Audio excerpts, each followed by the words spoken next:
신앙생활을 하면서 이제 영적으로 이렇게 침체될 때가 있습니다.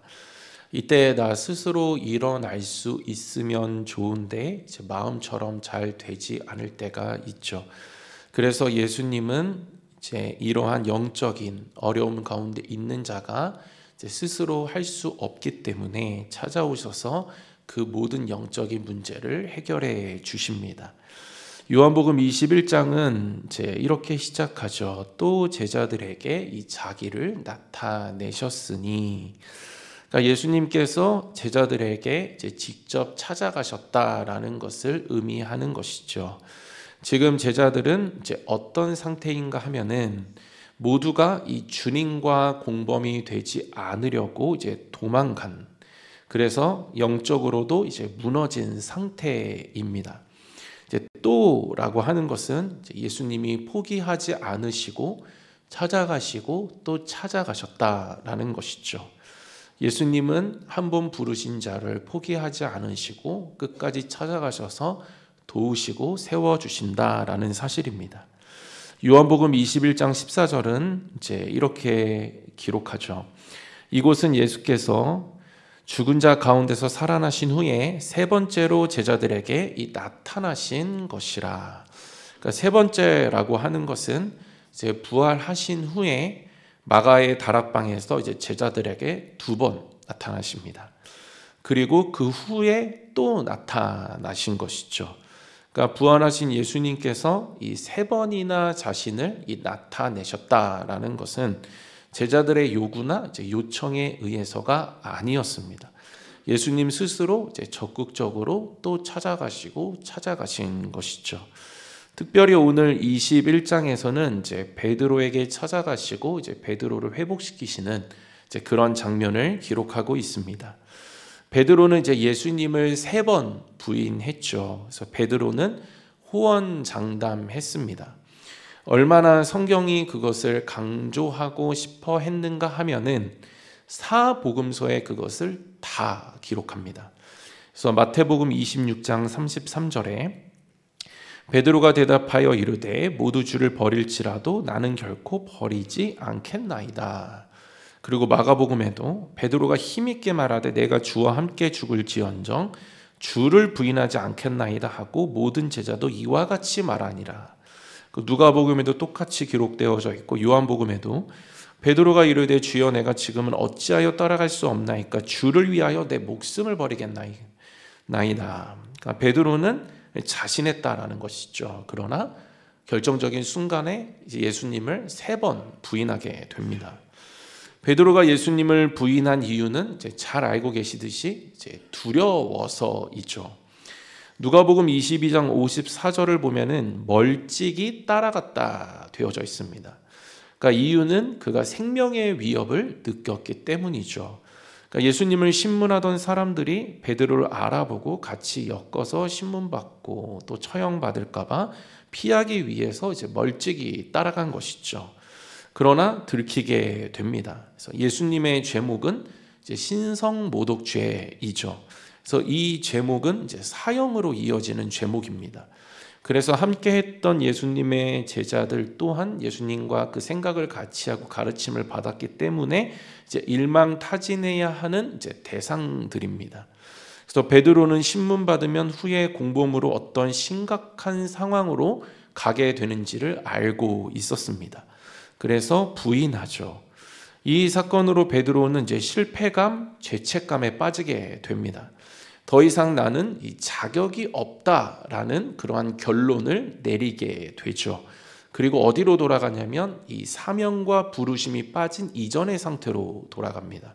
그래서 3절에 보면은 나는 물고기를 잡으러 가노라라고 하죠. 그런데 여기서 가노라, 이 간다라는 이 뜻을 원어로 보면은 이전으로 돌아가다 이렇게 되어져 있습니다. 그러니까 주님은 포기하지 않으시지만 베드로가 자기 스스로를 포기해버리죠. 그러니까 포기하는 것을 보면 언제나 자기 자신입니다.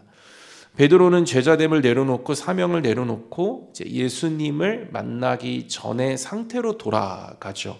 옛자리로 돌아갑니다. 3년 전 그 부르심과 사명이 이제 없는 예전의 자리로 그냥 자연스럽게 돌아간 것이죠. 그곳은 익숙한 자리입니다. 그리고 안전하다고 생각되죠. 그러나 무의미한 자리입니다. 그러니까 사명과는 전혀 상관이 없는 자리이기 때문에 그 인생은 더 이상 의미가 없고 무미건조합니다. 과거에 머무는 인생은 이처럼 이 하나님의 부르심을 잊고 사는 인생이죠. 자신이 그 사실을 없애버린 것입니다. 그러니까 패배감, 죄책감이 이렇게 만든 것이죠. 이 필립 얀시라는 분이 쓰신 내게 찾아오시는 하나님의 은혜라는 정말 좋은 책이 있습니다. 그래서 이렇게 돼 있습니다. 많은 그리스도인들은 자신이 하나님을 위해 제대로 하는 게 없다고 느끼며 늘상 수치심 속에 살아가고 있다. 마음이 온통 하나님께 빚진 생각으로 가득하며 하나님의 은혜는 그 어떤 것으로 갚을 수 없다는 사실을 관가하고 있다. 은혜에는 가격을 붙일 수 없다. 그것은 무가치해서가 아니라 값을 계산할 수 있는 것이 아니기 때문이다. 그러니까 갚을 수 없는 은혜를 갚아보려고 하는 것 자체가 이제 무리수다라는 것이죠. 그러니까 갚을 수 없는 은혜를 자꾸 갚아보려고 하다 보니까 그 수치가 값을 계산할 수 없는 수치이기 때문에 늘 우리는 이제 부족함을 느낄 수밖에 없다라는 것입니다. 그래서 우리는 갚을 수 없는 은혜를 갚아보려고 공로로 애쓰는 것이 아니라 그냥 그 위에 서서 주신 은혜를 받아서 누리기만 하면 된다라는 사실이죠. 결국 베드로는 은혜를 자신이 갚을 수 없다는 사실을 간과하고 자신의 평가와 패배감의 영적 침체로 스스로 들어가게 됩니다. 이처럼 내가 원하는 사람이 되지 못한 실패감이 무섭다라는 것이죠. 신앙생활을 하면서 우리는 내가 원하는 사람을 내가 그리고 설정을 하죠. 그리고 되지 않으면 실패감, 패배감을 내가 느끼게 됩니다. 주님이 원하시는 내가 아니고 내가 원하는 나로 살아가다 보니까 결국에 그 기준이 높고 그렇다 보니까 부족함을 느끼게 되고 영적으로 별로 도움이 되지 않는 그러한 신앙생활을 하게 되는 것이죠. 그래서 베드로는 그 결과 세상에서 먹고 사는 생계의 흐름에 들어가게 됩니다. 그리고 끌려서 살아가게 되죠. 한때 사람을 낚는 어부로 부름을 받았지만 또 그렇게 예수님 안에서 뭔가 빚어져 가는 것처럼 보였지만 지금은 세상과 다를 것이 없는 어부의 자리로 돌아갔습니다. 자신이 직접 인생을 꾸려가는 이 사명을 떠난 옛자리로 돌아가게 된 것이죠. 이러한 패턴은 우리의 신앙생활에도 있습니다. 전형적인 패턴으로 이제 늘 주변에 있는 것들을 우리는 보고 또 스스로 경험하면서 살아갑니다. 실패하면 낙심하고 낙심하면 포기하고 그래서 돌아갈 곳은 이전의 상태이고 그래서 과거로 돌아가면 사명 없이 살고 계속 그것이 반복이 되어집니다. 처음에는 우리도 자신하죠. 예수님을 잘 믿을 수 있을 것이라고 자신하지만 그래서 음에 갚여보려고 하지만 노력해보지만 결국에 우리는 인간이고 죄인이고 나약합니다. 그래서 실패하고 죄짓고 세상에서 주님 없는 것처럼 살고 부인하면서 살아가죠. 그러면 빨리 연약함 인정하고 내가 그 은혜 갚을 수 없고 빨리 나의 연약함을 가지고 이미 주신 은혜 안에서 십자가 공로에서 빨리 그것들을 씻어버리고 새로운 피조물로서 주님 앞에 나아가야 되는데 이 확신이 약한 사람은 계속해서 스스로의 기준과 잣대를 가지고 자신을 평가하고 중재하면서 스스로를 영적인 침체로 끌어내립니다. 그리고는 패배감, 죄책감을 가지고 과거로 돌아가죠. 부르심을 포기하고 주님 주시는 신분을 포기하고 사명을 내려놓고 그냥 이전에 아무 의미 없던 그러한 삶으로 돌아가게 됩니다. 그래서 제자됨을 포기하고 사명을 떠나면 돌아가는 곳은 이전의 상태이죠. 그래서 그냥 살아가는 것입니다. 그래서 손에 잡히는 현실이 더 믿어지는 자리로 가는 것이죠. 믿음도 상실하고 영적인 시각도 마음도 다 없어지고 그냥 현실만 보이는 것입니다. 그리고 그것을 내가 어떻게든 부여잡고 내 생계를 잘 유지해 보려고 애쓰는 그러한 단계로 들어가게 되는 것이죠. 그런데 문제는 이러한 삶은 참된 만족이 없다라는 것을 예수님이 가르쳐주고 계십니다. 성경은 동일한 사건을 2번 기록하죠. 베드로가 처음 부르심을 받았을 때와 실패 후에 지금 본문 똑같은 장면을 기록하고 있습니다. 둘 다 바다에서 수고하였으나 아무것도 잡지 못한 상태로 시작을 하죠. 그러나 주님이 하시자 고기가 잡히기 시작합니다. 누가복음 5장 5절과 6절에 이렇게 기록하고 있습니다. 같이 읽겠습니다. 시몬이 대답하여 이르되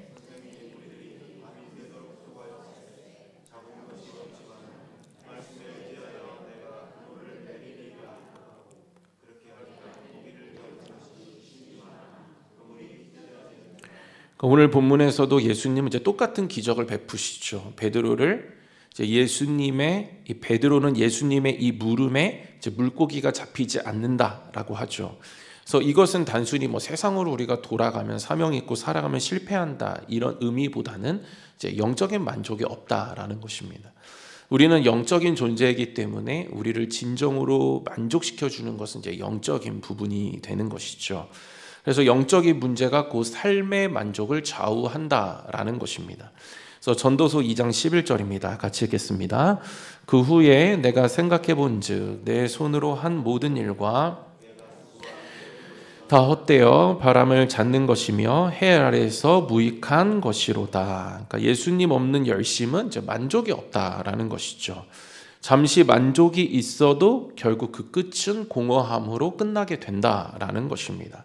이유는 우리가 주님을 떠나서는 아무것도 할 수 없는 무능한 존재이기 때문이죠. 그래서 요한복음 15장 5절에 이렇게 기록합니다. 같이 읽겠습니다. 나는 포도나무요 너희는 가지라. 그가 내 안에 내가 그 안에 거하면 사람이 열매를 많이 맺나니 나를 떠나서는 너희가 아무것도 할 수 없음이라. 그러니까 열심히 일하고 노력해도 이 주님의 함께 하심이 나의 가운데 경험되지 않으면 결국엔 그런 삶은 무의미하고 공허하다라는 것이죠. 그러니까 잘 갖추고 있어도 뭐 부유해도 이것은 예외가 아니라는 것입니다. 그러니까 저희들이 주변에서 막 언론을 보고 하면 잘 갖춘 사람들이 늘 등장하죠. 그런데 위험한 결정들을 내리는 것을 저희들이 종종 봅니다. 그러니까 뭐 도파민이라고 막 하면서 그것들을 막 충동적으로 하고 과잉적으로 막 찾고 그런 범죄를 저지르죠. 그러니까 막 성공했다는 사람이고 남부러운 막 그런 집에서 막 살고 막 하는데 언론에도 나오고 하는데 갑자기 저희들이 충격받는 것은 이제 그 사람이 가진 것에 만족하지 못하고 자꾸 다른 공허함 속의 것들을 채우려고 한 그러한 결정들입니다. 그러니까 주님 외에 다른 것으로 채워보려고 하지만 잘 안 된다라는 것을 보여주고 있는 것이죠. 예수님이 함께 하시면 달라진다라는 것입니다. 예수님은 베드로를 부르실 때 앞에서 이제 말씀드린 누가복음 5장에서와 같이 오늘 본문에서도 이제 물고기를 잡히게 해주십니다. 그래서 풍성하게 해주시죠. 지금 베드로를 회복하는 자리에서 풍성함을 주십니다.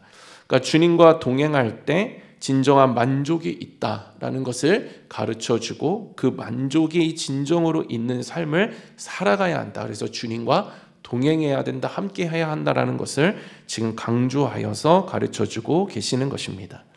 우리가 인정해야 되는 사실은 뭐냐면 주님 떠나면 우리는 아무것도 할 수 없다라는 것이죠.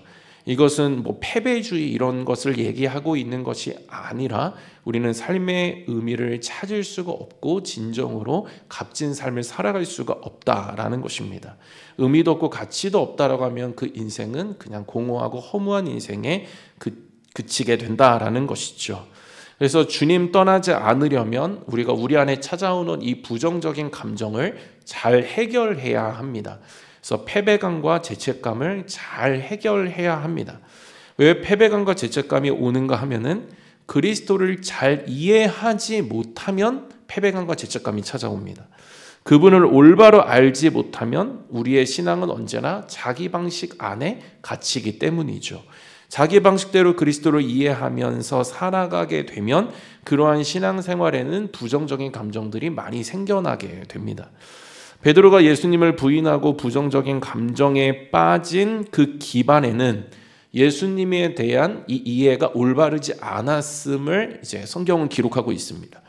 예수님께서는 베드로에게 이제 십자가 사건을 예고하십니다. 그래서 마태복음 16장 21절입니다. 같이 읽겠습니다. 이때로부터 예수 그리스도께서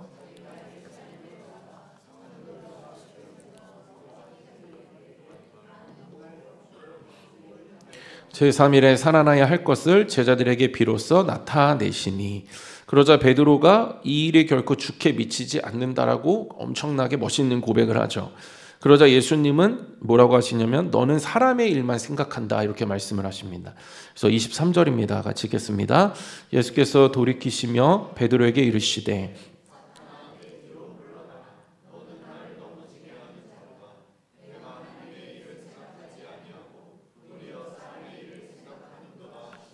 그러니까 사람의 일을 생각한다라는 것은 베드로가 이해한 예수님은 이제 정치적 메시아였다라는 사실이죠. 그래서 이제 로마의 이 식민에서 벗어나 이제 이스라엘의 독립을 가져다 줄 이 새로운 왕국의 왕으로 인식을 한 것입니다. 그래서 하나님의 아들이시기 때문에 전능하시고 그 전능하심에 대해서 이제 잘못 이해하고 있었다는 것이죠. 그래서 제자들도 마찬가지입니다. 그래서 뭐 자기가 우의정을 하니 좌의정을 하니 막 싸우죠. 그리고 어느 제자의 어머니는 찾아와서 막 자리를 부탁하고 합니다. 이들의 이해가 잘못되었다라는 것을 보여주고 있는 것이죠. 그래서 예수님 옆에 2, 3년이나 같이 있었지만 예수님이 진정으로 하실 일에 대해서는 이해하지 못하고 있었습니다. 그래서 결국 예수님이 잡히시는 모습을 보고 잘못 따랐구나, 잘못 믿었구나 하고 이제 그들은 도망가게 된 것이죠. 베드로도 마찬가지로 자기가 부인하면서 본 예수님은 무기력한 예수님, 결박당하고 굉장히 초라한 한 인간에 불과했습니다. 그래서 베드로가 상상하던 하나님의 아들의 모습이 아니었죠. 너무 무기력한 것이죠. 힘이 없어 보이는 것입니다. 그래서 자신이 머릿속으로 그리던 메시아 형상이 아니었다라는 것이죠. 그러자 신념이 꺾이고 꿈이 사라지고 자신의 계획 또한 다 무산이 되었습니다. 레온 모리스라는 신학자가 이렇게 분석합니다. 예수의 체포와 재판 과정은 제자들의 신학적 충격이었다. 하나님 나라의 왕이 이렇게 무력하게 끌려가다니 그 믿음이 흔들린 것이다. 어느 권위 있는 신학자도 이렇게 분석합니다. 베드로의 부인은 단순한 인간적 겁이 아니라 메시아 이해의 붕괴였다. 그는 예수님을 따랐지만 아직 이해하지 못했다. 그러니까 베드로가 예수님을 부인한 기반에는 예수님을 향한 실망감이 있었다라는 것이죠. 자신이 생각한 메시아가 아니었다라는 것입니다. 너무 무기력하게 고문당하고 신문당하고 있는 모습을 보면서 저 무능한 사람 괜히 믿고 따랐다가 나까지 위험해지겠구나 하고 그냥 도망가게 되죠. 부인하게 됩니다. 그래서 하나님의 아들이 맞는가 하는 그 의문이 두려움으로 바뀌게 된 것이죠. 그러나 예수님은 한 번도 이 세상의 왕과 같은 자신이 이 세상에 군림하러 온 왕이라고 말씀하신 적이 없습니다. 그러니까 죽고 부활하신다라고 제자들에게 가르치시고 몸소 보이시고 비유하시고 막 여러 번 하셨는데도 불구하고 제자들과 베드로는 자기가 믿고 싶은 대로 믿었죠. 그 결과 자신과 다른 예수님, 자신의 어떤 생각들과 다른 이 예수님을 보면서 믿음 버리고 예수님을 떠나고 부인하는 결정을 하게 된 것입니다. 이처럼 믿고 싶은 대로 믿는 것이 이제 위험한 신앙생활이다라는 것을 보여주고 있는 것이죠.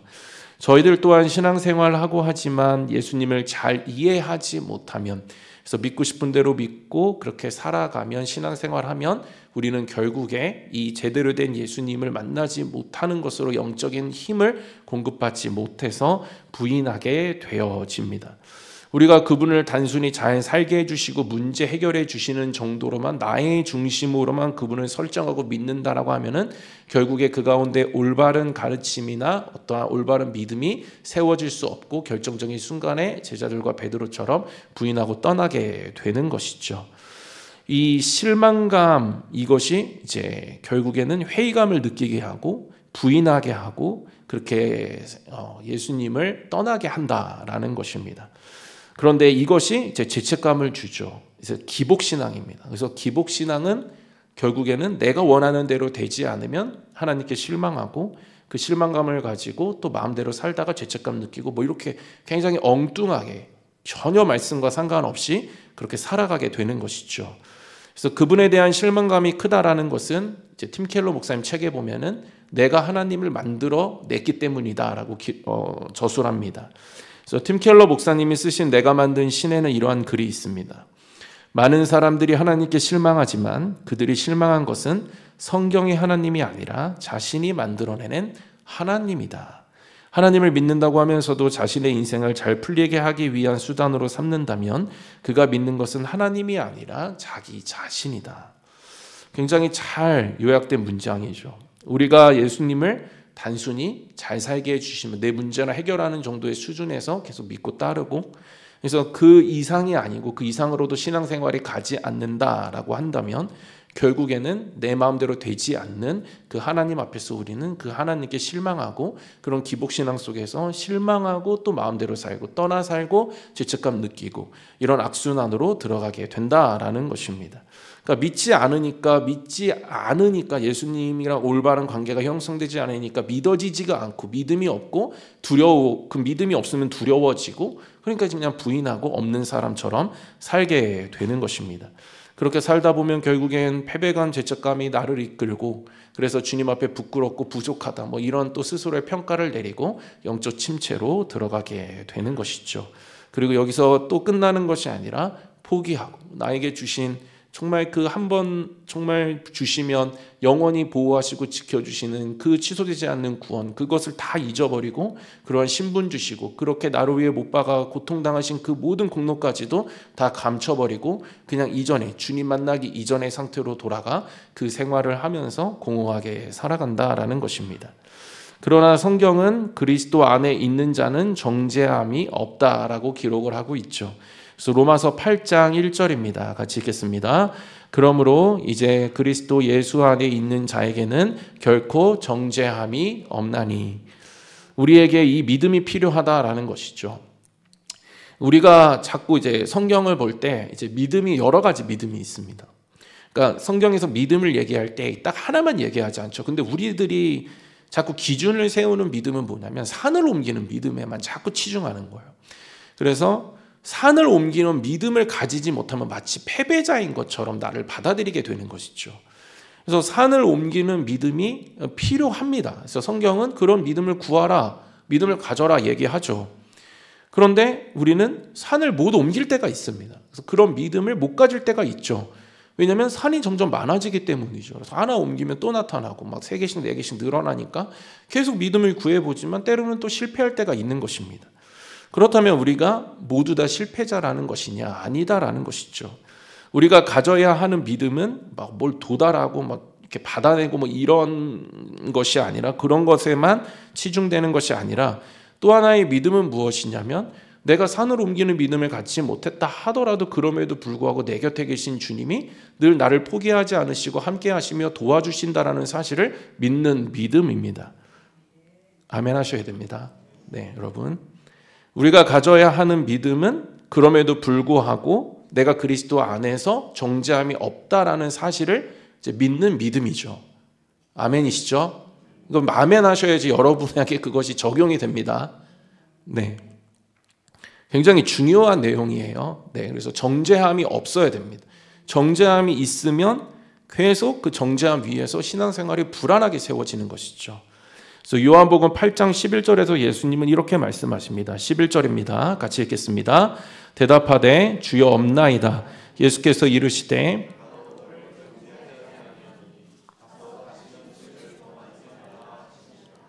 오늘 본문에서도 예수님은 이제 베드로를 직접 찾아가시죠. 정죄하지 않으십니다. 가서 책망하거나 막 가르치시지 않습니다. 찾아오시지 않으면 스스로 이 절망에서 빠져나올 수 없다라는 것을 예수님이 잘 알고 계신 것이죠. 이것이 우리의 감사 제목이 되어야 하는 것입니다. 내가 끊어낸 관계를 주님이 다시 이어주시는 것 자체가, 내가 할 수 없는 일을 주님이 해주시는 것 자체가 감사한 것이죠. 내가 할 수 없는 것을 주님이 해주시는 것이 감사한 것입니다. 내가 무너뜨린 마음을 주님이 다시 찾아오셔서, 굳이 찾아오셔서 또 찾아오시고 또 찾아오셔서 세워주시는 것 자체가 은혜이고 감사다라는 것이죠. 왜냐하면 찾아오시지 않으면 나로서는 대책이 없기 때문입니다. 그 인생은 정말 고달프고 힘든 인생이 되죠. 물고기 막 열심히 살아보지만 무의미한 그런 인생을 살아갈 수밖에 없는데, 그럼에도 불구하고 찾아오셔서 나를 세워주시고 진정한 만족으로 초청하시는 것 자체가 은혜이고 감사다라는 것입니다. 우리가 늘 감사해야 되는 것은, 우리가 이 순간 문제 앞에서 침체뿐만 아니라 우리는 근본적으로 주님의 살리심을 경험한 자이기 때문이죠. 우리는 스스로 해결할 수 없는 그러한 죄의 문제에 묶여있는 자들이었습니다. 그러나 찾아오셨죠. 죄에 묶여있기 때문에 스스로 하나님을 찾을 수 없기 때문에 그대로 멸망할 수밖에 없었지만 찾아오셨죠. 찾아오셔서 믿어지게 하시고 믿게 하시고 하나님의 자녀가 되게 하셨습니다. 그래서 우리의 감사는 침체해서 꺼내주시고 이 정도의 수준이 아니라 우리의 감사는 늘 우리가 어쩔 수 없는 상황에 있었지만 찾아오셔서 나를 구원해 주신 그것에 날마다 감사가 있어야 하는 것입니다. 그러나 하나님이 찾아오셨고 믿어지게 하셨고 구원의 확신을 주셨다라는 것은 이제 우리의 어떠한 계속된 그 믿음의 굳건히 세워가는 훈련 속에서 가능하다라는 것이죠. 여기서 만약에 우리가 벗어나거나 자꾸 이 일에 게으르게 되면은 혼란스러운 세상 속에서 모호해지고 희미해지고 그렇다라고 한다면 우리는 결국에 의심이 불안으로 바뀌고 두려움으로 바뀌고 그래서 온전한 하나님을 만나지 못하고 그 속에서 내가 나를 평가하고 결국에 나의 삶을 어리석은 그러한 침체로 들어가게 할 수밖에 없습니다. 그래서 사람으로 하려고 하면 결국 실패하고 과거로 계속 돌아갈 뿐입니다. 그럴다 할지라도 우리는 빨리 이 예수님을 믿어야 하는 것이죠. 책망하시지 아니하고 평가하시지 아니하고 정죄하지 아니하시고 나를 있는 그대로 받으시고 있는 그대로의 나를 찾아오시는 그 예수님의 성품과 예수님의 그 발걸음을 믿고 우리는 그분을 그냥 믿음으로 받아들여야 합니다. 이것이 찾아오시는 주님을 만나는 것이 되는 것이죠. 말씀을 마무리하겠습니다. 본문을 보면은 베드로는 예수님을 알아보지 못하죠. 4절에 날이 새어갈 때에 예수님께서 바닷가에 서셨으나 제자들이 예수이신 줄 알지 못하는지라. 베드로도 못 알아보죠. 근데 누가 알려주는가 하면은 옆에 동역자가 알려줍니다. 7절입니다. 예수께서 사랑하시는 그 제자가 베드로에게 이르되 주님이시라 하니, 그러니까 누가 알려주는가 하면 이제 옆에 있는 동역자가 알려주는 것입니다. 그러니까 물론 스스로 하면 좋죠. 그런데 영적인 침체나 영적인 어떠한 낮은 수준에 있을 때는 이거 잘 되지 않습니다. 그래서 찾아오신 예수님도 자꾸 이렇게 뭔가 자기 감정에 막혀서 이게 보지 못하고 살아가게 되는 것이죠. 그래서 교회가 있는 목적, 그래서 목장이 있는 목적이 뭐냐면 서로 이 역할을 하라고. 그래서 서로 동역자가 되어서 이 주님, 그럼에도 불구하고 곁에 계시는 주님을 볼 수 있도록 도와주라고 그 공동체가 존재하는 것입니다. 이 일을 위해서 우리가 부름을 받은 것이죠. 그래서 또 누구는 좋을 때가 있고 갑자기 또 안 좋아질 때 있고 누구는 또 좋지만 또 안 좋아질 때 있고 서로 계속 좋을 때 좋지 않은 영적으로 좋지 않은 사람을 끌어주고 또 믿음을 선포하고 말씀을 선포하고 계속 주님이 곁에 계심을 알려주고 또 그 사랑을 몸소 공동체 안에서 보여주고 이러한 일들이 교회 안에 충만하게 있어야 합니다. 그럴 때에 서로 힘이 되고 서로를 세워주는 그런 입술의 선포가 되어서 서로의 눈을 열어주게 되고 그랬을 때 진정으로 곁에 계시는 주님을 보고 우리는 그 주님 안에서 참된 회복을 경험하며 진정으로 풍요롭고 풍성한 신앙생활을 할 수가 있는 것입니다. 그때 진정한 회복이 일어나고 과거가 아닌 앞으로 주님과 동행하는 삶을 통해서 그 삶이 만선의 만족을 뛰어넘어 사명을 가지고 살아가는 자만이 알 수 있는 주님과 동행하는 자만이 알 수 있는 참된 축복으로 들어가게 되는 것입니다. 저는 저 여러분 모두가 늘 찾아오시는 주님께 감사하시고 그 감사가 은혜로 발견되시고 그 은혜 위에서 더 이상 심판의 자리가 아니라 은혜의 자리 위에 서서 그 자리에서 과거가 아니라 그 은혜의 부르심을 따라 은혜 위에서 은혜가 주는 그 이끄심, 인도하심을 따라 복되게 신앙생활 하시는 저와 여러분 모두 되시기를 주님의 이름으로 축원드립니다.